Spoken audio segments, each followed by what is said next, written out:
अग्निपथ योजना को लेकर एक बार फिर विवाद बढ़ गया है। इस बार विवाद जाति प्रमाण पत्र और धर्म प्रमाण पत्र को लेकर है। विपक्ष सरकार को इस मुद्दे पर घेर रहा है। आम आदमी पार्टी के राज्यसभा सांसद संजय सिंह ने इसको लेकर सवाल उठाया। उन्होंने ट्वीट कर सरकार पर निशाना साधते हुए कहा, मोदी सरकार का घटिया चेहरा देश के सामने आ चुका है। क्या मोदी जी दलित, पिछड़ों, आदिवासियों को सेना में भर्ती के काबिल नहीं मानते? आगे संजय सिंह लिखते हैं, भारत के इतिहास में पहली बार सेना भर्ती में जाति पूछी जा रही है। मोदी जी आपको अग्निवीर बनाना है या जातिवीर? वहीं बिहार में गठबंधन से सरकार चला रही जेडीयू के पार्लियामेंट्री बोर्ड के अध्यक्ष उपेंद्र कुशवाहा ने भी इस पर स्पष्टीकरण मांगा है। स्पष्टीकरण मांगते हुए उपेंद्र कुशवाहा ने ट्वीट किया, माननीय रक्षा मंत्री श्री राजनाथ सिंह जी, सेना की बहाली में जाति प्रमाण पत्र की क्या जरूरत, जब इसमें आरक्षण का कोई प्रावधान ही नहीं। आगे उन्होंने कहा, संबंधित विभाग के अधिकारियों को स्पष्टीकरण देना चाहिए। वहीं बिहार में नेता प्रतिपक्ष तेजस्वी यादव ने भी इस पर ट्वीट कर सरकार को घेरा। उन्होंने कहा, जात न पूछो साधु की, लेकिन जात पूछो फौजी की। संघ की बीजेपी सरकार जातिगत जनगणना से दूर भागती है, लेकिन देश सेवा के लिए जान देने वाले अग्निवीर भाइयों से जाति पूछती है।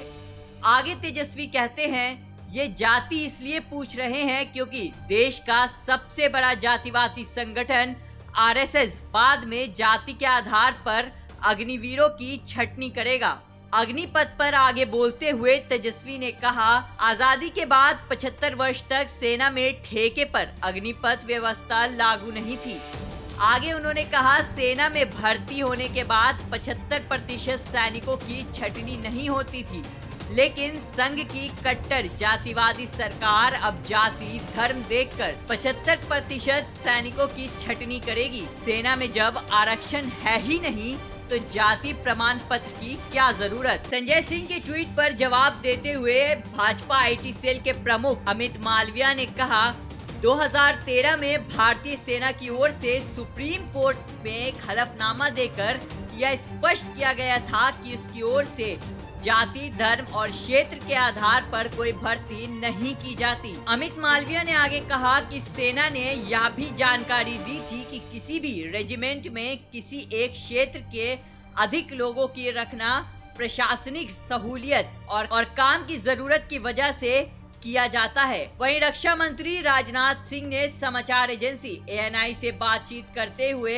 इन सभी बातों को अफवाह बताया। उन्होंने कहा, सैन्य भर्ती की प्रक्रिया में कोई बदलाव नहीं किया गया है, पुरानी प्रक्रिया को जारी रखा गया है। उन्होंने कहा, यह प्रक्रिया आजादी से पहले से चली आ रही है। वहीं भाजपा ने इस मुद्दे पर विपक्ष को आड़े हाथों लिया। भाजपा प्रवक्ता संबित पात्रा ने इसे जानबूझकर खड़ा किया हुआ विवाद बताया। पात्रा ने कहा, भर्ती प्रक्रिया में कोई बदलाव नहीं किया गया है। सेना में जाति के आधार पर भर्ती नहीं होती, पर रिकॉर्ड के तौर पर मांगा जाता है। उन्होंने विपक्ष पर हमला बोलते हुए कहा, विपक्ष युवाओं को जाति के आधार पर बांटने की कोशिश कर रहा है।